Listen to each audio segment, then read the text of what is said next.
Okay, welcome back year 11. If you made it this far, then hopefully you've watched all the other videos and you've absolutely got nailed down in your heads everything to do with the scheduling issues of both the in-betweeners and Outnumbered. Okay, my last videos were about Outnumbered, so I'm going to stick with that for now. Okay, this video is going to be fairly short and it's going to be about the audience pleasures of Outnumbered. Okay. Now remember, in this question, it's going to be worth 15 marks for audience pleasures. They could ask you to do one of two things: either write about one program in detail, or compare the two programs that we've studied. Okay. To get 15 marks, my advice would be this, and this is based on the mark scheme they gave me when I was examining last year.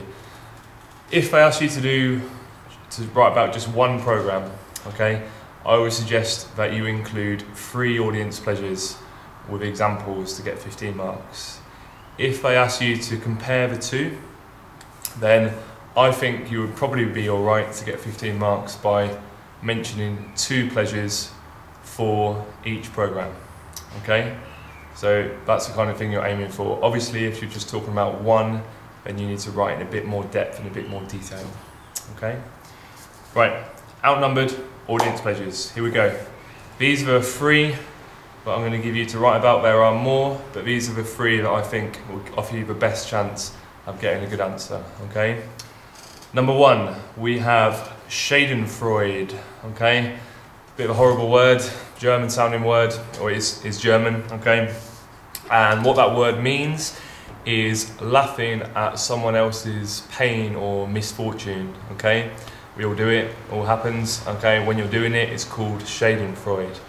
Now, you need to back this up with an example from the show. Okay, so the example I'm going to suggest to you is right at the end of episode 1, when Ben has taken his dad's drill. Okay, and they've got a fight about who's going to give it back. Okay. And Ben just refused to give it back to him. All right. The dad is under pressure because he needs to get Ben to school, and eventually, because Ben is so relentless and refusing to give back the drill, he gives him a £5 note. Okay, he's bribing his own child to give him back a drill. Clearly, really bad parenting, and you can link this to an audience pleasure of Schadenfreude, because at this point, particularly the parents in the audience, they would be thinking, oh, Jesus, well, at least, you know, my kid's not that bad. All right, and that is pleasurable for the audience because we are laughing at the pain of the dad in his failing at parenting. Okay, so Schadenfreude, number 1. Number 2, we've talked about the unscripted and the semi-improvised comedy. Okay, because the kids are given the situations, but then just allowed to react to them naturally. Okay, they don't have a script to follow.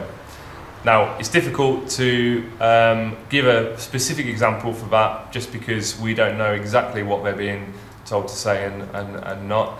Okay, but all you need to do is just link that to that word verisimilitude. Okay, this semi-improvisation, okay, offers verisimilitude because it shows a more realistic representation of what real family life is like, okay, with a little comedy twist. Okay, so that was audience pleasure number 2. Finally, audience pleasure number 3. Okay, we have the idea of narrative resolution, where everything is tied up at the end of an episode. Okay, this is a pleasure for the audience because it allows them to relax and know that everything is going to be concluded in one episode and they don't have to wait for what's going to happen next. Okay, it also offers them the chance to get familiar with the characters and the events. If you're talking about narrative resolution, you must give an example of when that happens in an episode. Okay, so here we are. We've got the pigeon episode in series 3. All right, this family are trying to sell their house. All right, everything's going perfectly well until the kids get involved. Ben starts to scare the buyers off just by talking some nonsense at them. Okay, and then right at the end, the final straw is when the mum is holding this dead pigeon that's been flying around the house, and the buyers come in and see this and they just think, no, this house isn't for us, okay?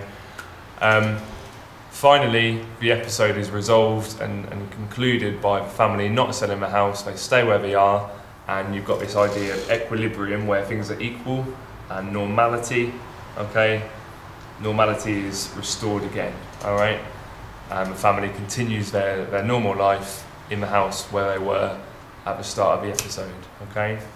So, 3 audience pleasures there. That was quite a lengthy video, but those are the kinds of things that you can write about in detail, and if you did that and you back them up with specific examples from the show, then you'll have no trouble in getting 15 marks for a question on audience pleasures for Outnumbered. Next video, okay, is going to be exactly the same, audience pleasures, but this time for the in-betweeners, okay? We're nearly there. That will be the last video. You can stop listening to me, alright?